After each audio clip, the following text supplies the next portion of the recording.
नहमदुहु व नुसल्ली अला रसूलिल करीम। फ़ौज़ बिल्लाहि मिनश शैतानिर रजीम। बिस्मिल्लाहिर रहमानिर रहीम। अस्सलामु अलैकुम व रहमतुल्लाहि व बरकातुहू।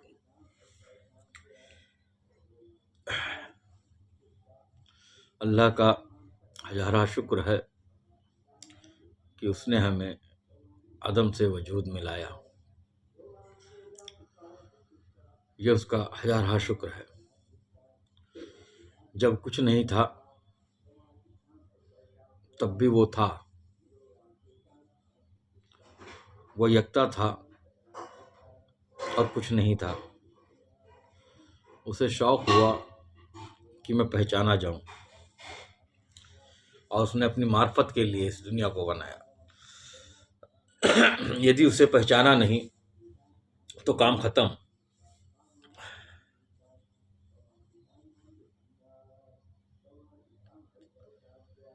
उसने जब यहाँ पर हमको भेजा तो भी ऐसे नहीं भेज दिया, कंडीशन रख के भेजा। आलम अरवाह में पूछा, अलस्तु बि रब्बुकुम, क्या मैं तुम्हारा रब हूँ, रब नहीं हूँ? तब कालू बला, भला, हाँ तू है, हाँ। इस कंडीशन पे हमको इस कायनात में उस रब ने भेजा। इकरार करके हम यहाँ पर आए, आलम शहादत में आए, आलम अजसा में आए, और आने के बाद हम भूल गए। अल्लाह, रब और वादा भूल गए, केवल नफ्स परस्त हो गए। पिछली बार, पिछले 2 दिनों से 3 दिनों से मैंने जो भी आप लोगों के साथ में बातचीत की, उसका मामला एक ही रहा कि हम जो है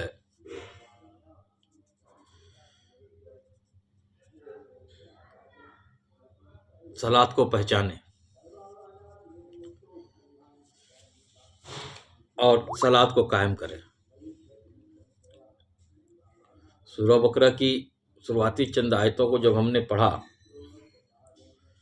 तब उसमें भी सलात को कायम करने का जिक्र हमारे सामने हुआ। कौल ताला है, और फर्ज की गई तुम पर 5 वक्त की नमाज, 5 वक्त की सलात। ये सलात का लफ्ज़ आया है। अभी सलात धीरे धीरे वक्त के साथ साथ नमाज में कब बदल गया, पढ़ने में कब ये आ गया, इसको जब हम पीछे की हालात को देखेंगे, उस पर गौर करेंगे, तब ये राज हम पर खुलेगा कि ये सलात जो है किस वक्त जो है नमाज में तब्दील हो गई। लेकिन इसका मुख्य जो है, इसका जो असल है, जो इसका मूल है, वो सलात ही है। हम इस सलात को जब समझ जाएंगे तो मौला के करम से हम इसकी अदायगी भी करने में कामयाब रहेंगे। सलात का जो फारसी तर्जुमा है वो है नमाज।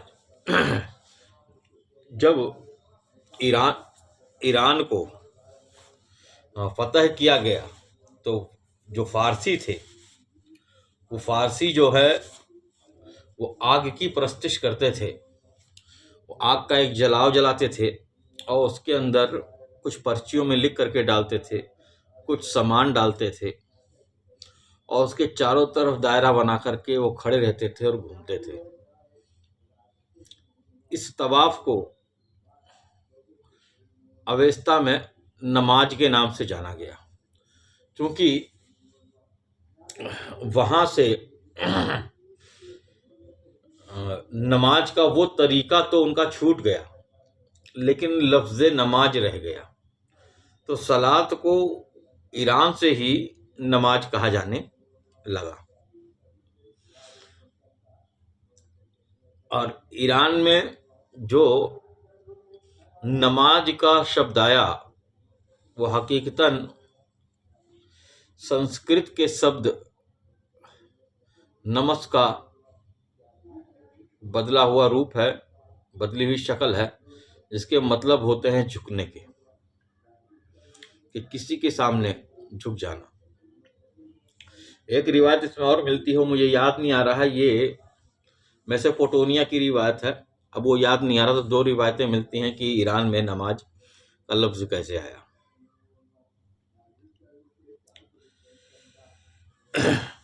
सूरा बकर में हमने ईमान के या इस्लाम के 4 सतून जाने, जिनके ना रहने पर आदमी को काफिर कहा गया। कुरान शरीफ की ही 7वीं या 6वीं आयत में है सूरा बकर की, कि जो इन 5 पे ना अपने मानने में लाए उनको काफिर कह दिया गया, जो इसको छुपाए वो काफिर। तो ईमान के जो 5 सतून सूरा बकर की शुरुआती आयतों में हमको बताए गए, जिसे हमको मानना है, वो है सलात, वो है गैब पर ईमान, वो है जो हमें मिला है उससे राह खुदा में खर्च करना, वो है आज तक की जितनी भी किताबें आई हैं, जितने भी पैगंबर आए हैं उन पर ईमान लाना, और आखिरत पर। ये 5 चीजें जो हैं वो एक आदमी को दायरा ईमान में लेके आती हैं।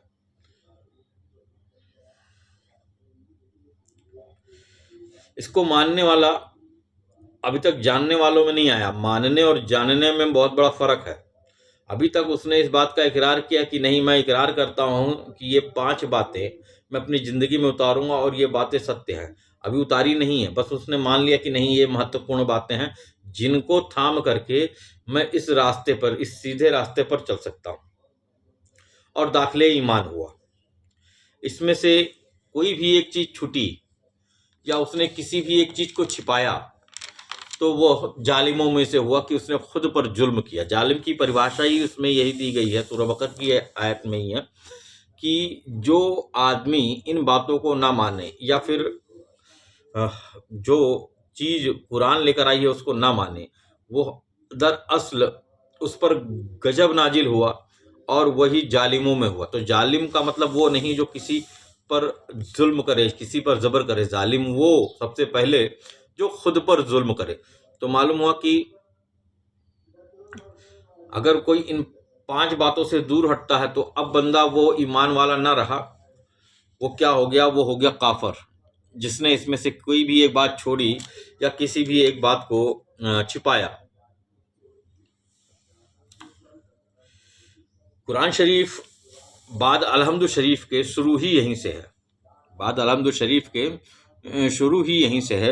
इन्हीं 4-5 शुरुआती आयतों में ये जो मैंने शुरुआती 5 बातें की, इसका जिक्र वहां पर मौजूद है। इन 5 बातों को समझाने के बाद, इन 5 बातों का इकरार करने के बाद एक आदमी को कलमा पढ़ाया जाता है, उनको कलमा रिसाइट कराया जाता है। तो कलमा तैयबा जो है वो 2 जुज़ में है। इस कलमा तैयबा के ऊपर मैंने एक लंबी कैसेटें बनाई हैं, उस पर हमने बातचीत की है। कलमा जिसको और गहराई से समझना है वो उसमें जाकर के उसको एक बार फिर से सुने, और ये जरूरी है कि ये सुनने के बाद आप उसको एक बार फिर से सुन लें। इससे क्या होगा, इससे मामला फिर से ताजा हो जाएगा। तो कलमा पढ़ाया गया ला इलाहा इल्लल्लाह। ये अल्लाह की शान है, इसमें अल्लाह की शान है, उसके तौहीद की बात है, उसकी वहदानियत की बात है, उसके यकता होने की बात है, उसके अहद होने की बात है, उसके समद होने की बात है। तो ला इलाहा इल्लल्लाह ये तो हर कौम में है, हर मजहब के लोग इसको पढ़ते हैं, लेकिन अभी तक पढ़ने वाला ईमान के दायरे में दाखिल नहीं हुआ। ईमान तो ले आया, दाखिला अभी होना है। वो लेके तो आया ईमान, 5 बातों को मान लिया उसने कि हाँ भाई मैं इसको स्वीकार करता हूँ, मैं इसको एक्सेप्ट करता हूँ, तो वो ईमान तो लाया, मतलब तो ईमान में दाखिल होना। तो उसने गवाही दी कि ला इलाहा इल्लल्लाह लेकिन अभी तक साबित नहीं हुआ, क्योंकि हर एक मजहब वाले, जैसा कि मैंने भी बताया, कि हर किसी के सामने ये बात है कि वो अल्लाह, वो ईश्वर, वो मालिक एक है, वो दो नहीं है। एको ब्रह्म द्वितीय नास्ति है। तो एक ओंकार, वो कहते हैं, वो पंजाबी लोग भी कहते हैं। तो ला इलाहा इल्लल्लाह, ये उसकी तौहीद की, इसकी वहदानियत की का इकरार है। इसमें एक राज, इसमें बहुत से राज हैं। इसको जानने के लिए आप फिर से एक बार उन सारी रिकॉर्डिंग्स को देखिए जहां पर मैंने इस कलमा के पहले जुज पर और दूसरे जुज पर बात की है। सभी कौम वाले एक ही सुर, एक ही आवाज में उसके वाहिद होने की गवाही देते हैं। तो क्या यहाँ पर यह ईमान मुकम्मल है? नहीं, अभी ये मुकम्मल नहीं है, क्योंकि इल्लल्लाह ये समझ में आने वाली बात नहीं है। ये हमारे और तुम्हारे औकात के बाहर की बात है। ये हमारे तुम्हारे औकात की बाहर की बात है।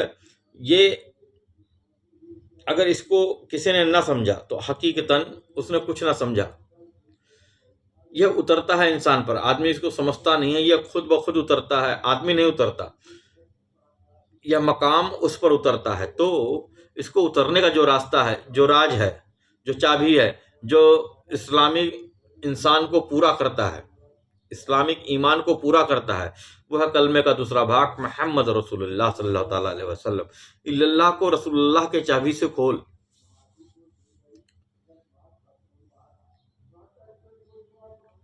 रसूलुल्लाह की जाते बाबरकात से इल्लल्लाह का राज खुलेगा। फिर खुदी को तर्क करके मकामे इल्लल्लाह पर मुरीद खुद को पाएगा। बात ये जो मैंने अभी कही वो गौर करने की बात है।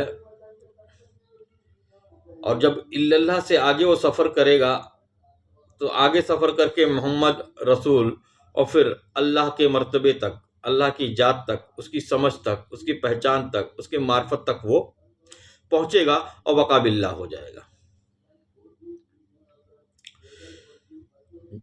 कौलो ताला है, अल्लाह ताला अपने कुरान शरीफ में फरमाता है कि जिंदा रहने वाली जात सिर्फ अल्लाह की है, उसके अलावा सब फना है।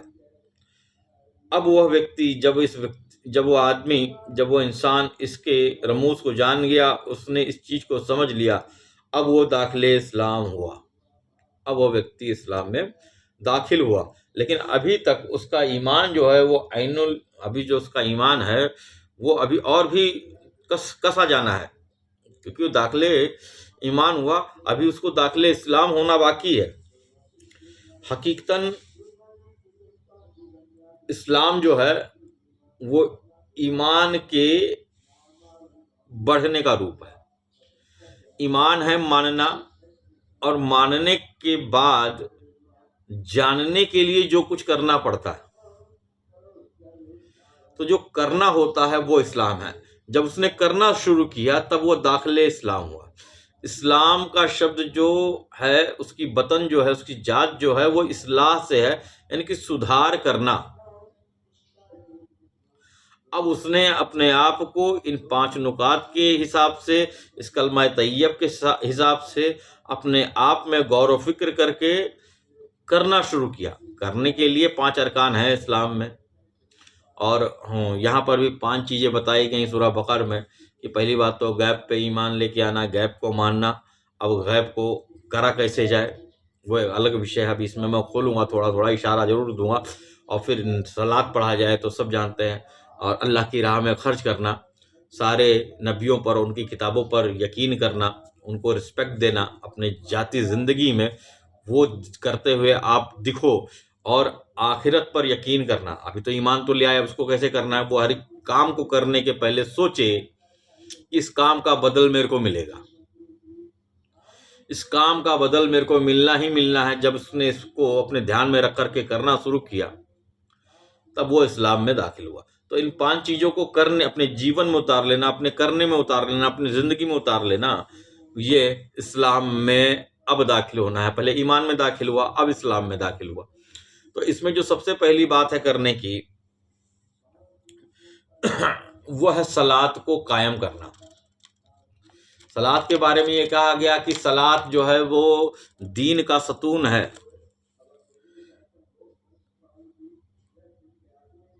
जिसने इसको गिराया उसने इस्लाम को ढहा दिया। एक रिवायत मैंने सरकार की पिछली रिकॉर्डिंग में बताई है दूसरे भाग में कि लोगों ने दाखिले ईमान होने के लिए कई शर्तें रखी कि हम ज़कात नहीं दे पाएंगे, हम रोजे नहीं रख पाएंगे, हम सरायत पे नहीं चढ़ पाएंगे, बहुत सारी बातें उन्होंने रखी। तब सरकार ने बोला ठीक है, सब में आप सरकार ने उनको माफ़ी दी, उनको छूट दी। लेकिन जब एक शख्स ने ये कहा कि मेरे को इस नमाज की माफ़ी दे दो, सलात की माफ़ी दे दो, तो आपने फरमाया जहाँ सलात नहीं वहाँ इस्लाम नहीं। ऐसे बंदे को, ऐसा बंदा मोमिन बने, ऐसा बंदा वो चाहिए नहीं, क्योंकि बगैर सलात के इस्लाम कायम हो ही नहीं सकता। तो ये सलात की बहुत ही बड़ी खूबी है। और ये इस्लाम इस्लाम में कैसे हमको रहना है, इस्लाम का अगर मायने करना है तो कभी कभी करना है। क्या एक दिन करना है, 2 दिन करना है, 2 हफ्ते करना है, 2 महीने करना है, 2 साल करना है? नहीं ये करना जो है पूरी जिंदगी है। जब तक यह वजूद चल फिर रहा है तब तक इस चीज को करते ही रहना है, इसमें रुकना नहीं। हकीकतन जिसने इन 5 को संभाल लिया वो अपनी जिंदगी को उसने दायरा इस्लाम में बिताया। इनमें डूबते चले जाना है। इन 5 चीजों में जो सलात है उसे सतून कहा गया।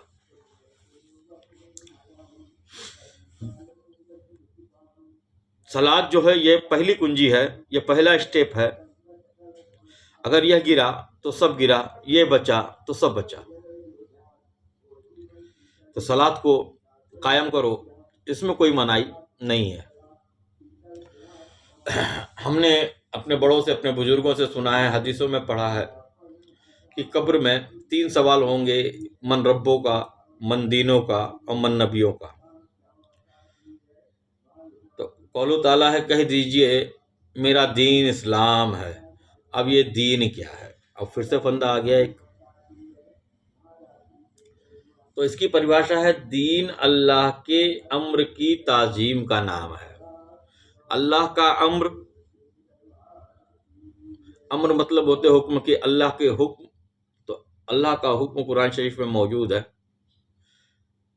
एक तो अल्लाह का अम्र वो है, और दूसरी जगह अल्लाह फरमाता है कि कह दीजिए कि रूह अल्लाह का अम्र है।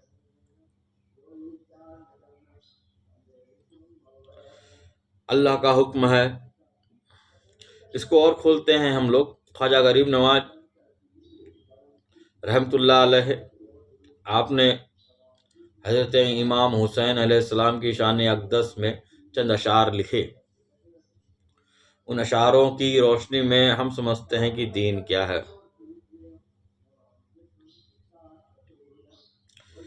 सरकार ख्वाजा गरीब नवाज रहमतुल्लाह अलैह आप फरमाते हैं, शाह अस्त हुसैन बादशाह अस्त हुसैन। हज़रत इमाम हुसैन अलैहिस्सलाम का मर्तबा इतना ऊंचा है कि जब आपके नाम की शुरुआत हुई तो शाह से हुई। शाह के मरातिब होते हैं मालिक के। तो कुल जहां का, ये दोनों जहां के शाह जो हैं वो हुसैन है। आपकी शुरुआत ही यहाँ से होती है। बादशाह अस्त हुसैन, हुसैन ही बादशाह है। बादशाह का मतलब होता है हुक्मरां, जो कह दे वो कानून, जिसकी हुक्म के ताबेदारी हर कोई करे। तो शाह से शुरू हुआ, बादशाही तक पहुंचा। ये शेर शाह से शुरू हुआ और बादशाही तक पहुंचा। तो हुक्मरां कौन है कुल कायनात का? हजरत इमाम हुसैन अलैहिस्सलाम वो हुक्मरां है। शाह हुसैन, शाह अस्त हुसैन, बादशाह अस्त हुसैन।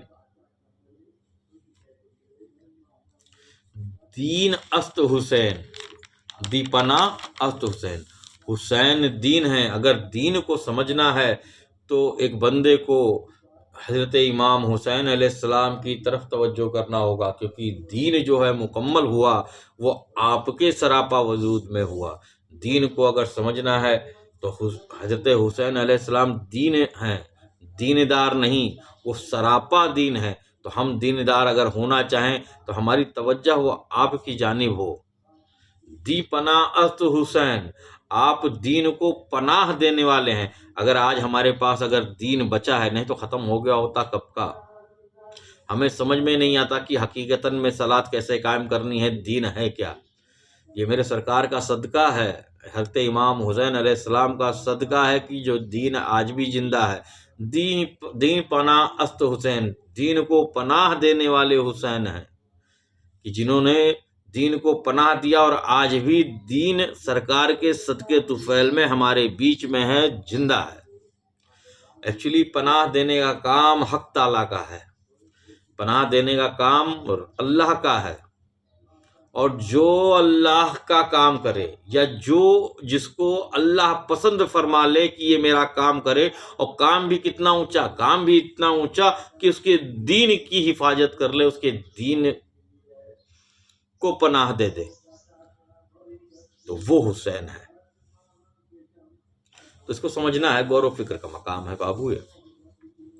तो दीन अस्त हुसैन, दी पनाह अस्त हुसैन। तो अब फिर से हम समझते हैं कि दीन क्या है। हजरत इब्ने अरबी रहमतुल्लाह अलैह फरमाते हैं कि दीन जो है वो 3 चीज़ों का जुज है। पहला है ईमान, दूसरा है इस्लाम, तीसरा है एहसान। जब ये 3 चीज़ें इकट्ठी होती हैं तब हकीकतन दीन मुकम्मल होता है। ईमान का जो तकाजा है वो सूरह बकर की चंद आयतों में जो इशारा, उसकी रोशनी में जो कुछ भी हमने समझा, उसको मैं पीछे भी जिक्र करके आ चुका हूँ कि 5 स्टेप्स हैं, 5 पॉइंट्स हैं, 5 नुकात हैं, उसको अपने ख्याल में रखिए। बाकी तो ईमान के अरकान हैं, रोज़ा, नमाज, हज, ज़कात। हाँ, एक इसमें है सलात, वो दोनों में एकसा है। तो ईमान पे हमने बात कर ली, इस्लाम को हमने समझ लिया कि इस्लाम के मायने हैं करना। अब एहसान क्या है? एहसान है देखना। सरकार फरमाते हैं देख, देख और देख कर सलात कायम कर। जब दिखता होगा तभी तो सरकार मदनी ने यह फरमा दिया कि देख और देख कर सलात कायम कर। अब सलात है किसकी? सलात है किसकी? सलात क्या अल्लाह के लिए है? नहीं, सलात है रब के लिए। सलात में पढ़ते क्या है? सलात में पढ़ते हैं, उसमें तस्बीह बयां करते हैं, उसमें हम्द करते हैं अपने रब की, उसमें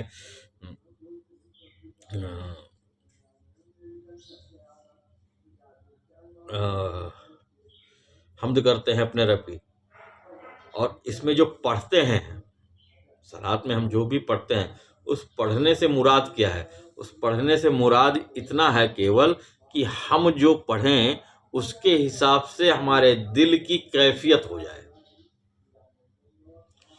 कि हमारे दिल की कैफियत कैसी हो, हमारे बातिन की उस वक्त कैफियत क्या है, इसके लिए पढ़ने का शब्द है कि इसको पढ़, इसके हिसाब से तेरी कैफियत अंदर की, तेरे बातिन की होनी चाहिए।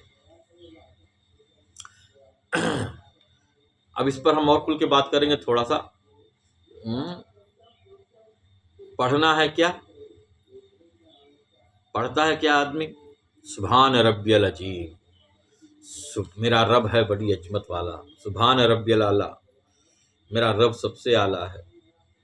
जब इंसान ने कहा मेरा रब, सुभान रब्बियल आला, इसका मतलब कोई और भी रब होंगे,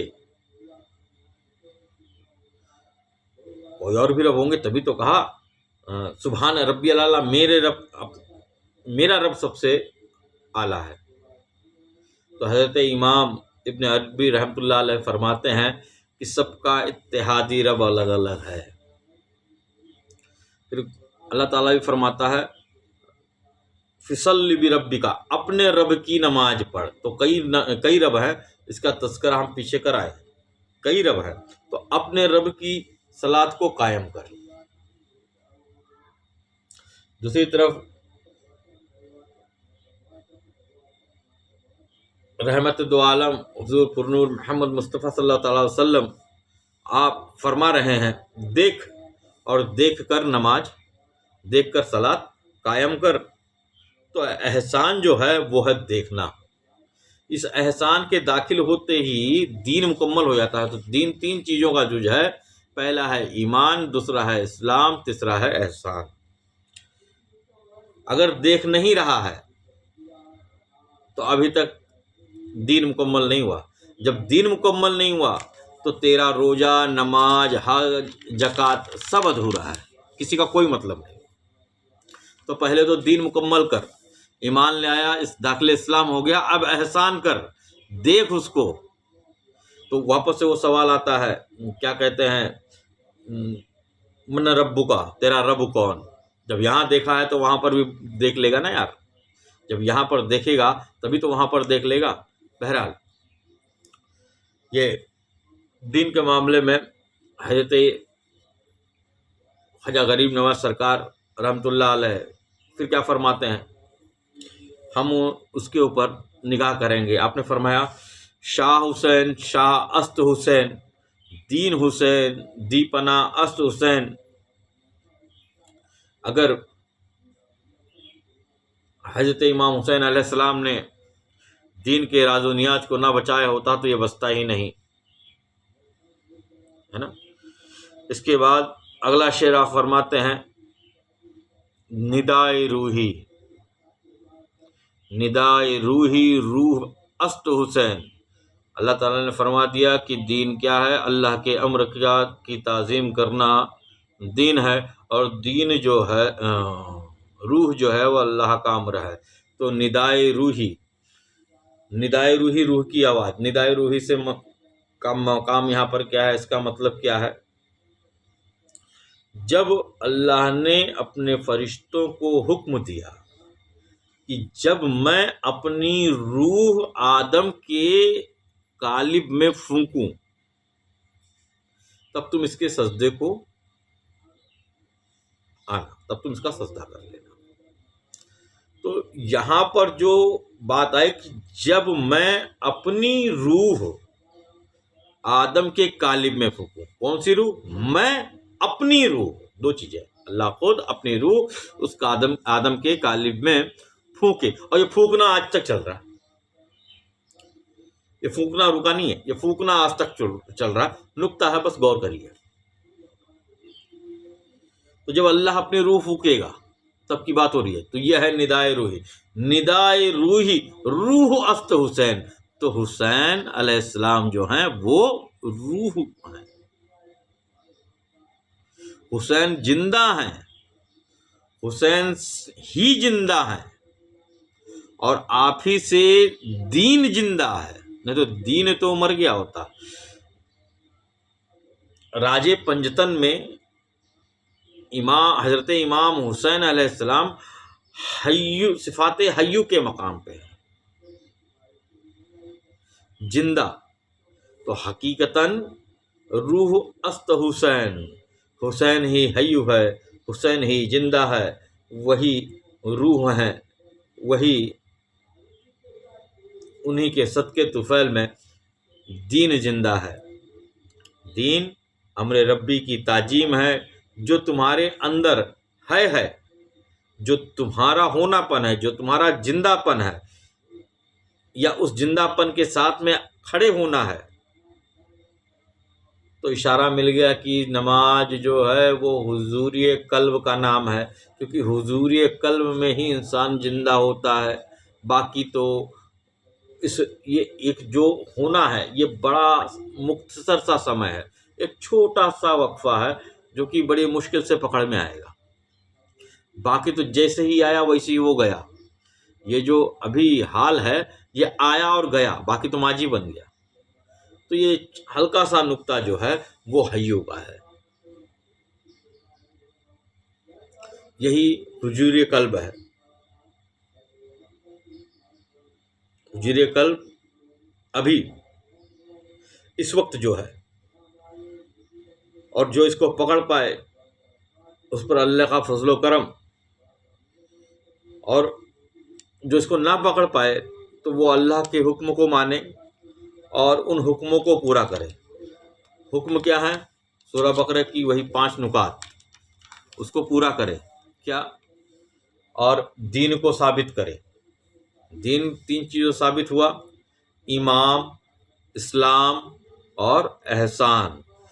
जब वो एहसान के मर्तबे तक पहुँचेगा, देखना शुरू करेगा, सलात को कायम करना शुरू करेगा, खुद ब खुद ये चीज़ जो है, ये दीन का मुकम्मलपन होना जो है, ये जो एहसान है, ये जो दीन है, तुम्हें हुजूरिया कल्ब तक पहुँचा देगा, उस हल्के से बारीक से नुक्ते तक पहुँचा देगा।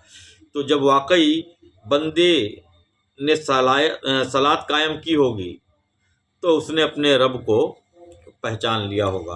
हदीस है कि मैंने रब को रब में देखा। ये सब नुक्ते हैं, इस पर रुक करके गौर करने की बात है। आप इस पर गौर करिए। जितना भी मैंने कह दिया है, इस सब में हर एक लफ्ज़, एक जब वाक्य ख़त्म हुआ, एक सेंटेंस जब ख़त्म हुआ, उसके बाद जब दूसरा मैंने कहा, तो सब में नुक्ते हैं। इस पर गौर व फिक्र करने की ज़रूरत है। आप इस पर गौर करें।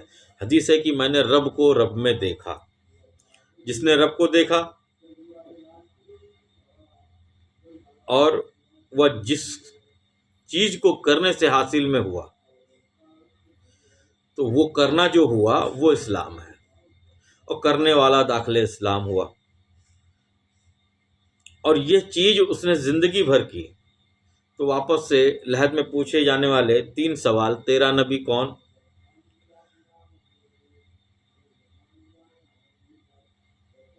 दो का तो मामला हल हो गया, मन रब्बू का, तेरे रब की सलात है। मन दीनों का, तेरा दीन क्या है? तो कर तो इस्लाम रहा है ना, तो जो कर रहा है वो तेरा दीन है। अब तू कर क्या रहा है, वो तेरे हिसाब से है।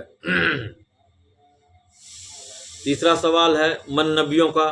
तो जब तूने कलमा पढ़ा था, जब हमने कलमा पढ़ा था, तो इकरार किया था अल्लाह की वहदानियत का। और ये वहदानियत उतरेगी कैसे, ये समझ अहदियत की उतरेगी कैसे? तो यहाँ पर हमने पढ़ा था रसूलुल्लाह का कलमा। तो जो रसूल हैं वही मोहम्मद हैं सल्लल्लाहु अलैहि वसल्लम, और वही नबी है। कौल है कि जो यहाँ का अंधा वो वहाँ का भी अंधा, जिसने यहाँ देखा वो वहाँ पर भी देखेगा। तो देखना यहाँ का है, समझना यहाँ का है, बूझना यहाँ पर का है। इस पर बात एक और उठती है कि हर एक शख्स जो है अपने इमाम के साथ उठाया जाएगा, और इन सवालात के बाद उसको एक प्यारी प्यारी सी सूरत दिखाई जाएगी। उसे कहा जाएगा जब तूने अपने रब की नमाज, अपने रब की सलात कायम की है, तो क्या तू इनको पहचानता है? तो जिसने नमाज कायम की, जिसने अपने रब को यहाँ पहचाना, तब उसके लिए वहाँ पर भी पहचानना आसान है। वो फ़ौरन पहचान लेगा कि हाँ, मैंने इनको पहचाना। और जिसका इमाम यहाँ पर आज भी बाजार है, ख्वाहिशात हैं, वो यहाँ का भी अंधा, वो वहाँ का भी अंधा। यह सारे सवाल, यह पहचान कब्र में होनी है। तो जिसने तीनों सवालों को आज हल कर लिया, जिसने तीनों सवालों का जवाब आज पा लिया, वो आज की पहचान से ही कल की गवाही साबित हो जाएगी। जिसने आज नहीं पहचाना वो उस वक्त भी नहीं पहचान पाएगा। तो अब सोचना तो ये भी है कि कब्र कहाँ है और शहादत कहाँ की है। कौल ताला है कि जो यहाँ का अंधा वो वहाँ का अंधा। तो दीन मुकम्मल होता है एहसान से, देखने से। यानी कि सलात को पढ़ना नहीं है, पढ़ना तो अपने दिली कैफियत को बदलने के जैसा है कि हम अपने दिल की कैफियत को कैसे करें, किस मामले से करें, किस निगाह से करें। तो उसके लिए पढ़ना है कि पढ़, और तेरे दिल की कैफियत ऐसी होनी चाहिए। और हकीकतन सलात पढ़ना नहीं, जो उसका जुज है वो देखने का है, सलात को कायम करना है। अब हम जब नमाज पढ़ते हैं तो हम नियत करते हैं कि नियत की मैंने अल्लाह के वास्ते। नियत की किसके वास्ते? दिन भर में 5 बार हम ये नियत करते हैं अल्लाह के वास्ते, तो अल्लाह कौन? कौलु ताला है कि मोमिन वही जिसके पास अल्लाह का जिक्र हो और उसका दिल कांप जाए, जिसके दिल में बदल आ जाए। लफ्ज़ अल्लाह तो केवल एक नाम है, एक इस्म है। जैसे मैंने नमाज के मामले में कहा कि नमाज पढ़, तो पढ़ना जो है एक लफ्ज़ है, लेकिन उसका जो असल है वो दिल की कैफियत है। तो यहाँ पर भी अगर अल्लाह इस्म तुमने अदा किया तो उसका जिस्म कौन सा है? तुम्हारे तसव्वुर में क्या आ रहा है? बेशक अल्लाह जिस्म जिस्मानियत से पाक है, परंतु जो हरारत उठ रही है कल्ब में, जो तसव्वुर उठ रहा है कल्ब में, वो क्या है? अगर वो नहीं है, अगर दिल नहीं बदला, दिल नहीं तड़पा, वो जोश नहीं मारा, वो होश में नहीं आया, तो खाली खाली अल्लाह लफ्ज़ बोल करके क्या हासिल हो जाएगा? कोई फ़ायदा नहीं। जब मस्जिद इस्म है, जब हम मस्जिद बोलते हैं तो हमारी तसव्वुर में कुछ तो आता है। मस्जिद बोलिए, देखिए आपके तसव्वुर में कुछ आ जाएगा। आप अपने किसी अजीज़ का नाम लीजिए, जैसे आप उसकी अजीज़ का नाम लोगे तो आपके तसव्वुर में कुछ ना कुछ आएगा। तो जब अल्लाह बोला तो तसव्वुर में क्या आया? कौन सी बात समझ में आ गई? जबान पे अल्लाह है और तसव्वुर में कुछ नहीं, तो क्या फ़ायदा?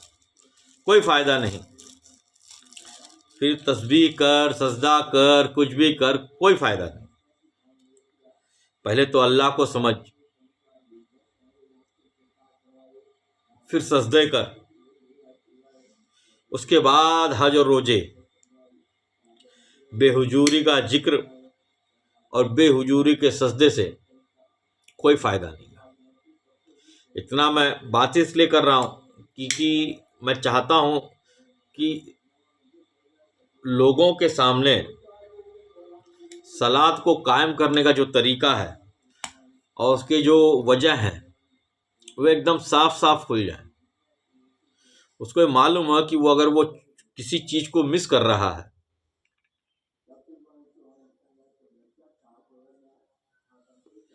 तो वो दायरा इस्लाम से खारिज हो रहा है, वो बाहर जा रहा है। एक बड़ी चीज़, छोटी सी गलतफहमी में, नाफरमानी में वो खो दे रहा है। तो अल्लाह तो तसव्वुर में आता नहीं, दिल में हरारत होती नहीं, क्या फ़ायदा? अल्लाह का नाम लेने से कुछ तो आना चाहिए, कुछ तो बदलाव होना चाहिए। हुजूर फरमाते हैं, मेरे आका मदनी फरमाते हैं कि देख और देख कर सलात कायम कर। हदीस है, एक हदीस बताता हूँ। मेरे सरकार फरमाते हैं, मैं और अली एक ही नूर के 2 रुख हैं। पंजतन के नुक्ता निगाह से, राज़े पंजतन के नुक्ता निगाह से अली ही राज़े अल्लाह है। अल्लाह जिस्म जिस्मान्य से पाक। सबसे पहले खिलकत हुई नूर मोहम्मदी की। तो मेरे सरकार फरमाते हैं कि मैं और अली एक ही नूर के 2 रुख हैं। तो फिर से समझिएगा, हकीकत पंजतन पाक के नुक्ता निगाह से अली ही, हकीकत अली ही राज़े अल्लाह है।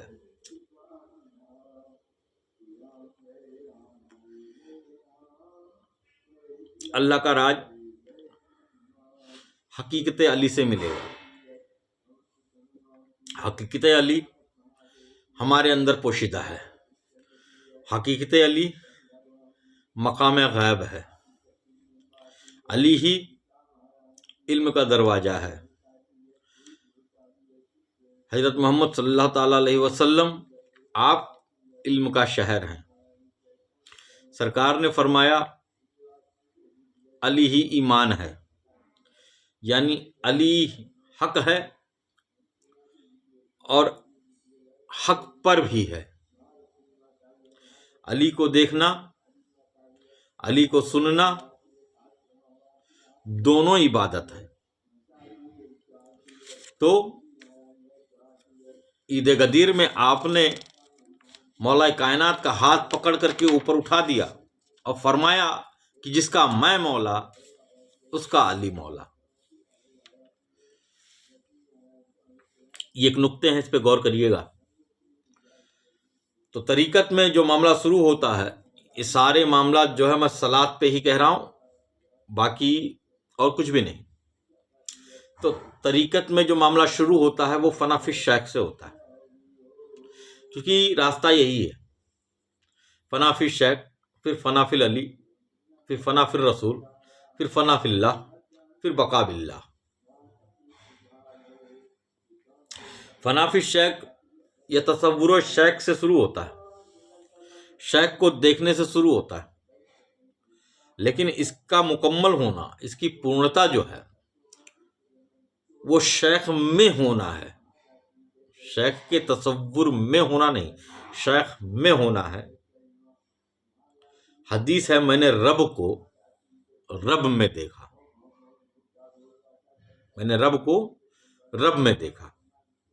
जो वो नुक्ता है, इसके बाद का मकाम जो है वो फनाफी अली है। तसव्वुर अली दरअसल मौला कायनात का तसव्वुर नहीं है, हकीकत अली का तसव्वुर कोई नहीं है, हकीकत अली में हुआ जाता है। राजे पंजतन के निगाह से अली में हम हैं, यानी कि हकीकत अली में हुआ जाता है, वहां पर तसव्वुर नहीं होता। तसव्वुर तो शेख की होती है और उसका भी मुकम्मल होना शेख में होना है।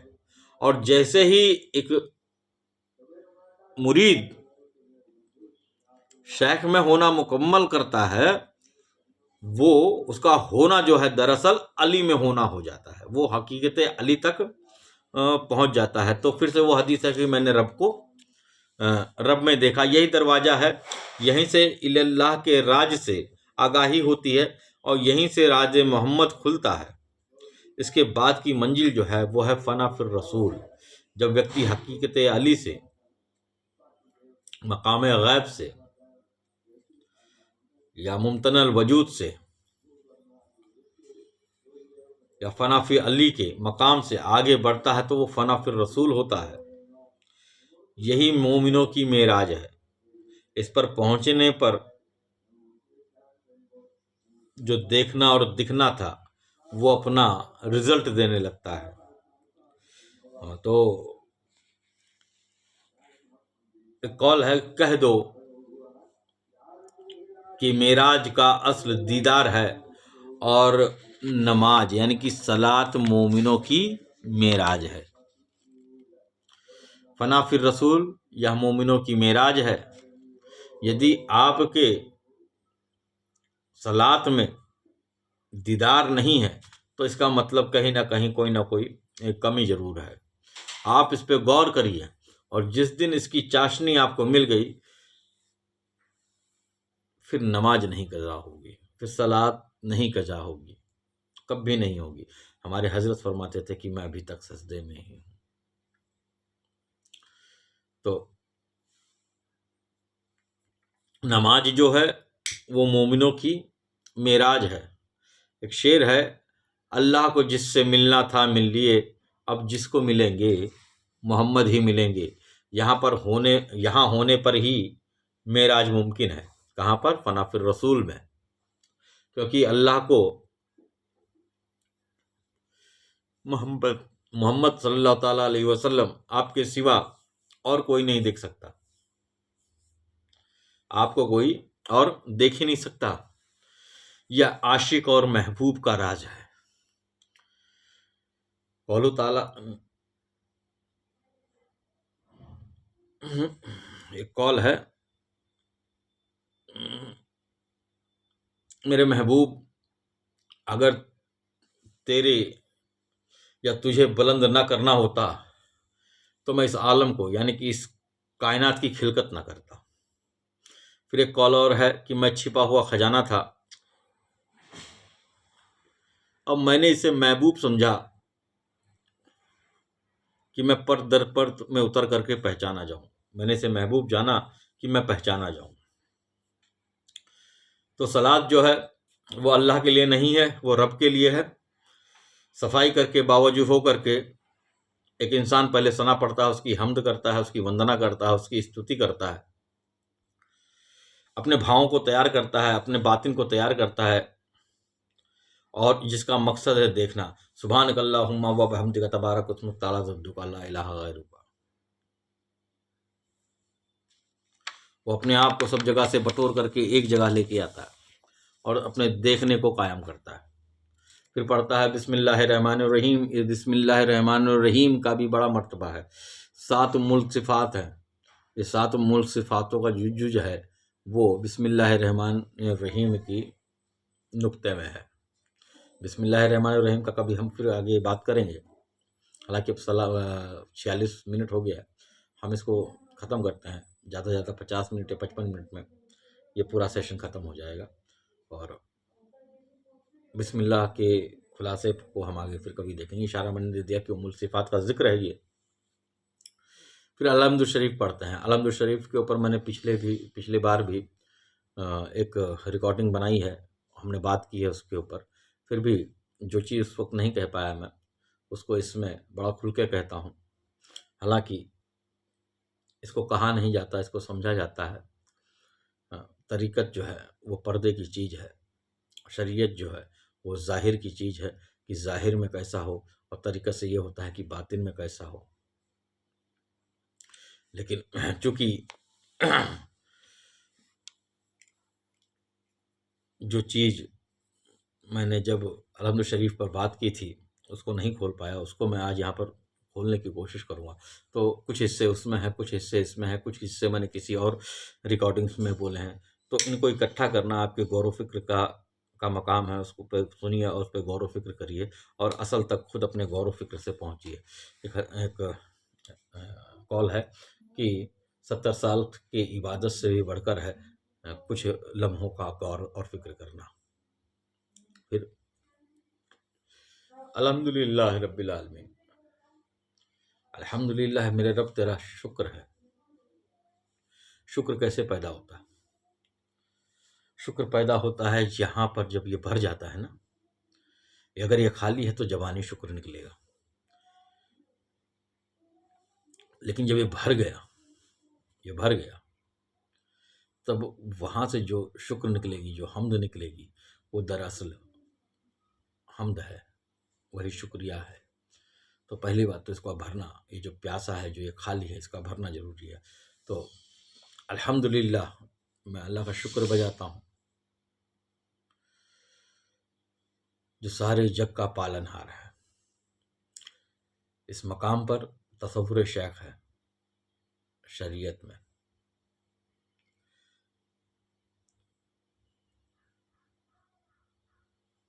इस मकाम पर तसव्वुर मुर्शिद है तरीक़त में। इस मकाम पर रसूल है मार्फत में, और इस मकाम पर अल्लाह है हकीकत में। रब्बुल आलमीन जब आपने कहा तभी चारों मर्तबे के हिसाब से चारों राज हैं। तू ही कृपावान और करुणावान है। फिर आके मालिक यौमिद्दीन, तू बदले के दिन का मालिक है। यहाँ पर जो लफ्ज़ आखिरत है, जो हमारा ईमान का 5वां स्तर है, सूरह बकर में हमने पढ़ा है। तो आखिरत का मतलब होता है कि उस दिन मीज़ान कायम होगी और बदला दिया जाएगा। तो बदले का दिन जो है वो आखिरत है। और ये जारी और सारी है कि हर एक इंसान अपने अमाल को इस तरीके से करे कि इसका बदल उसको मिलना है। तो ये कर्म और कर्म फल के का नियम है। मालिक यौमिद्दीन, इय्याक नअबुदु व इय्याक नस्तईन। इय्याक नअबुदु, मैं तुझे ही ईश्वर मानता हूँ, ये मकाम अली है, इराज अली है।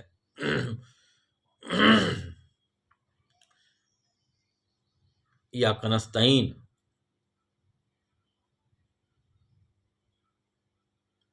इहदिन सिरातल मुस्तकीम। तो हम पहले आ जाते हैं या कनाबुत व या कनस्ताइन पर। यह मकाम अली है, राज पंजतन है, मैं तेरी ही इबादत करता हूँ। अली ही दरवाज़ा है, अली ही में हुआ जाता है, अली ही ईमान है, अली को देखना ईमान है और अली को ही देखना इस्लाम है। ये नुक्ता अली की बात कर रहा हूँ, हकीकत अली की बात कर रहा हूँ। राजे अली से देखने की हकीकत है। अली में फना हो जाना मदीनतुल इल्म में एंट्री करने जैसा है। मदीनतुल इल्म की, इल्म के शहर की शुरुआत है। अली को देखते हैं, अली देखते हैं मोहम्मद को सल्लल्लाहु ताला अलैहि वसल्लम। अली देखते हैं मोहम्मद को सल्लल्लाहु ताला अलैहि वसल्लम, और मोहम्मद सल्लल्लाहु ताला अलैहि वसल्लम आप देखते हैं अल्लाह को। तो ये कलमे का जो शजरा बना, ये जो सलात का मामला बना, इसकी जो सीढ़ी बनी वैसी बनी मैं से मन, मन से रूह, रूह से भेद और भेद से अल्लाह यानी ईश्वर। तो मुझे सीधे रास्ते पर चला। उस सीधे रास्ते की जिक्र भी हमने सलात की बात की तभी हम कराए। वो रास्ता उन लोगों का रास्ता जिन पर तेरा इनाम हुआ। इनाम क्या है? कह दो कि मेराज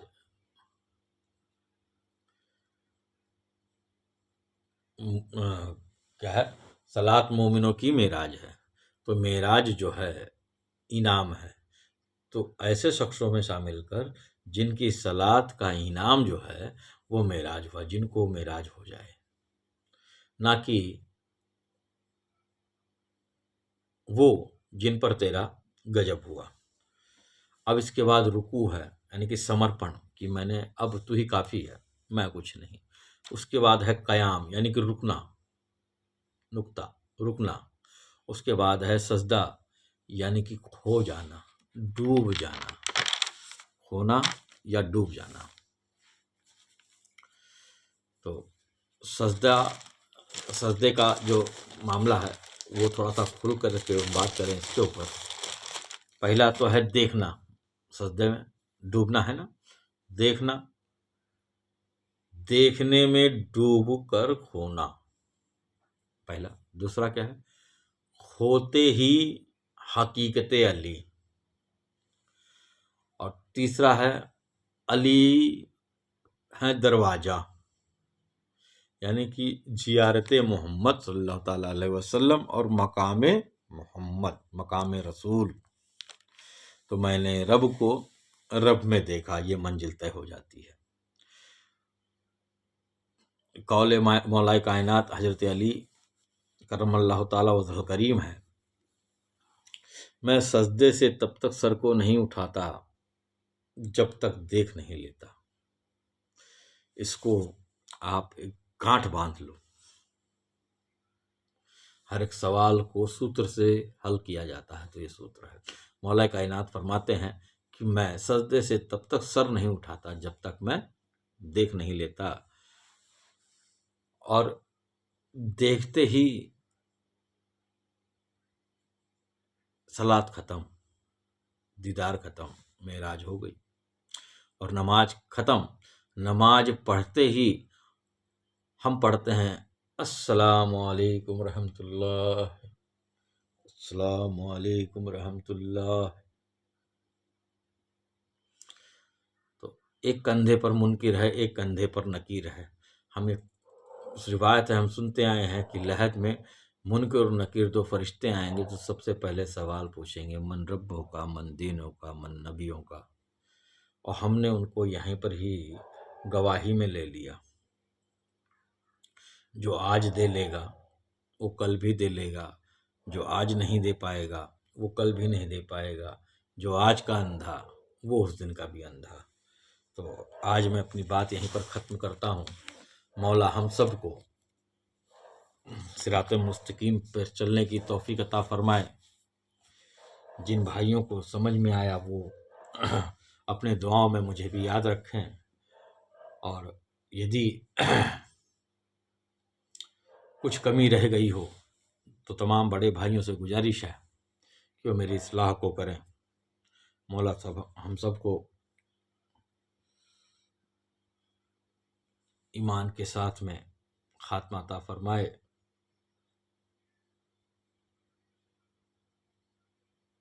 हम सबको इस्लाम पर, ईमान पर और एहसान पर कायम रखे। वल्लाहुल हम्द।